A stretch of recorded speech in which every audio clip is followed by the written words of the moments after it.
Madam Gopala Narayana silent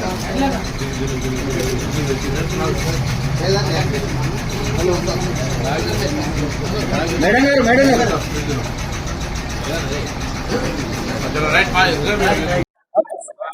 Hyderabad లో ఉపాధి కోసం లేదా ఇతరత్ర పనులకు పోయేటువంటి వాళ్ళ సౌకర్యం కోసం ఇందిరమ్మ క్యాంటీన్లను అల్పాహారంతో సహా అల్పాహారం సమయంలో అల్పాహారము మధ్యాహ్న సమయంలో భోజనాన్ని నాణ్యతతోటి ఏర్పాటు చేసే విధంగా కౌంటర్లు ఏర్పాటు చేస్తా ఉన్నాం.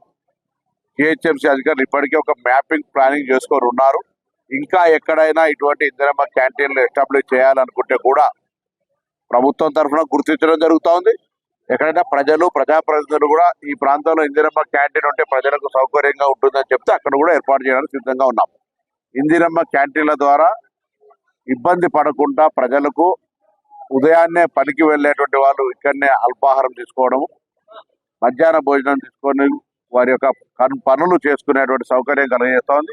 ఎందుకంటే హైదరాబాద్ ఉపాధి కల్పనకు సంబంధించి మెట్రోపాలిటన్ సిటీగా పెరుగుతున్నటువంటి పరిస్థితులలో ప్రజలకు సౌకర్యాలు కలిగజేసే బాధ్యత ఇన్ఫ్రాస్ట్రక్చర్ డెవలప్మెంట్తో పాటుగా సంక్షేమ కార్యక్రమాలు ఇటువంటి కార్యక్రమాలు కూడా ప్రాధాన్యత ఇస్తూ ఈరోజు క్యాంటీన్ ఇందిరమ్మ క్యాంటీన్ సుందరయ్య విజ్ఞాన కేంద్రం దగ్గర ప్రారంభించుకోవడం జరిగింది.